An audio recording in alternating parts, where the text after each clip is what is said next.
better, or fishing line. We also have, we're going to use dog bane today, which is Indian hemp as well, and I'll show you the best way to split that off. The goal really is to try to get the longest strands that you can, and that's one of the reasons I brought the dog bane, is I can show you easy ways to get that off, easy ways to split that down, and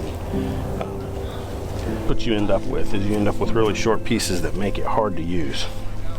So instead, when you're working with some of these, like dog bane, hemp, milkweed, you want to split this all the way down. You go to process this external fiber off of the cordage. Instead of trying to peel that off, you'll snap and peel it away. Snap, peel it away. And this way, as you go, you end up with much longer pieces. And this ends up, you end up running this the full length of the stock. And we'll talk about how to splice it in and make a continuous length of cordage. So what we'll do is, if everybody wants to grab a few stalks of dog bane, we got 3 guys, so you can make as much as you want. Believe me, there's more dog bane there than we can make cords all weekend. Take pictures and stuff? No, not at all. I'm just finding what bucket has what, and we'll get started.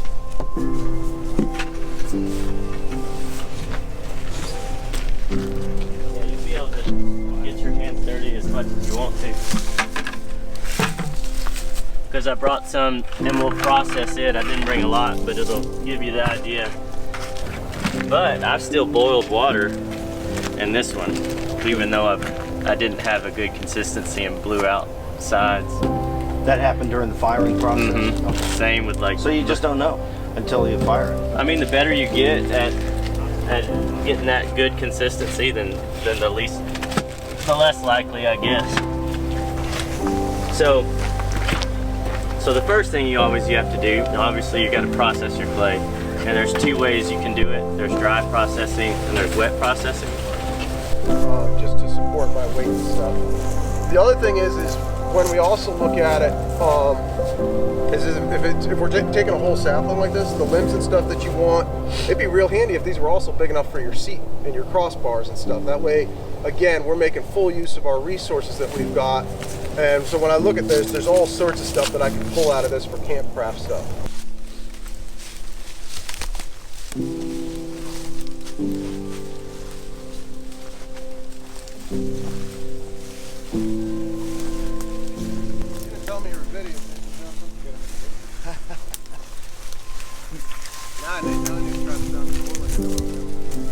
One of the reasons that I do like having some sort of chopping tool, whether it's a hatchet or a big knife or anything, is because personally, I have found it is a heck of a lot easier to clean a bunch of this off when it's still up.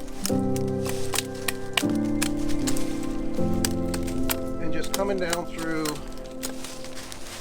and cleaning this up while we're here, to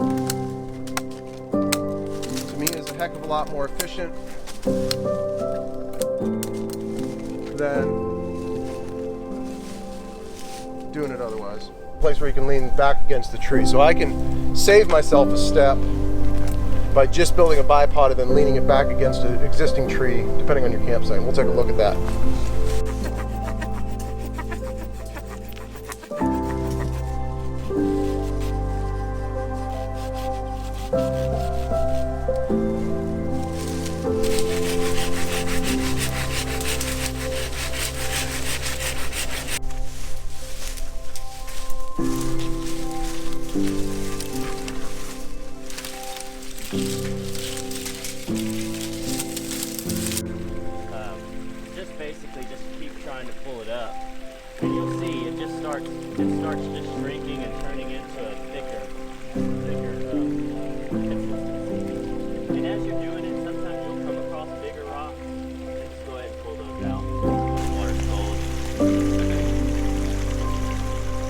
It'll stick to the bottom, so I'll just take my hand and curve under the bottom and slowly get it all out of it.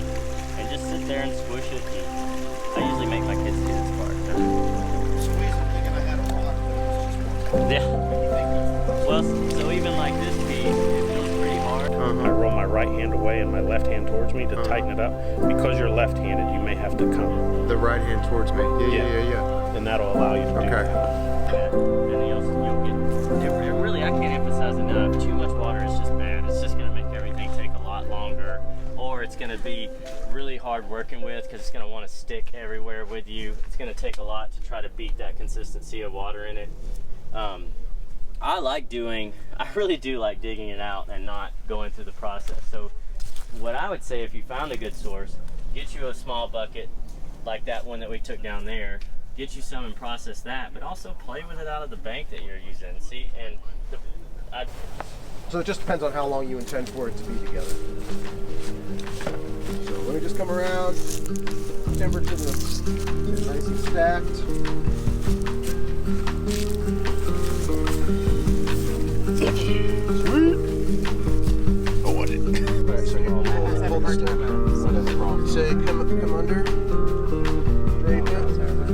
And when I come, get tired, your forearms get tired.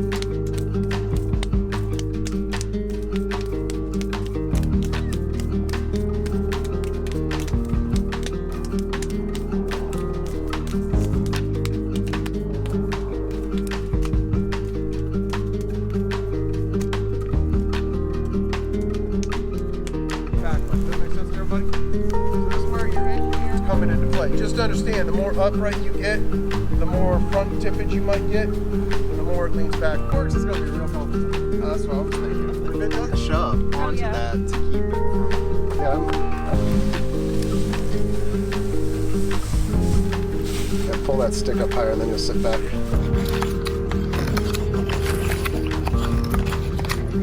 Now see how that's thinner? See how this is thinner than up here in the handle? Because I want the handle to remain the same, because I want it to be enough to hold. But now the top.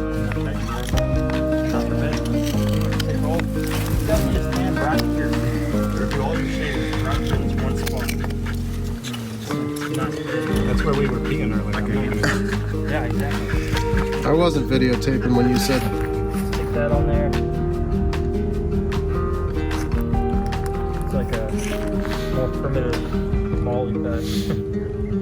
I lost 3 pounds and I realized Help yourself. I don't know. They go out. They go way out. A story on it. I'd already fired. I think it's gonna take a minute to get those. No, you're okay. This one I'm disappointed, but that's okay.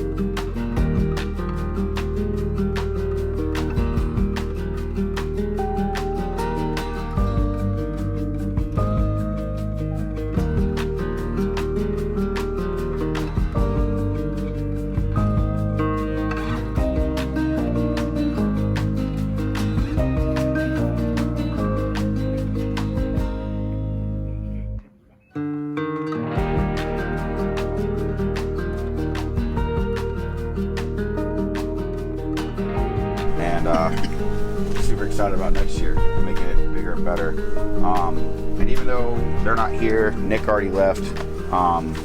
Big shout out to the sponsors of this that made it happen. I think this is pretty cool. They all were just like, hey, what do y'all want? It's just great to have backing like that in this community. And I think that kind of goes without saying for everybody. All of us support each other, different schools, different areas of the state.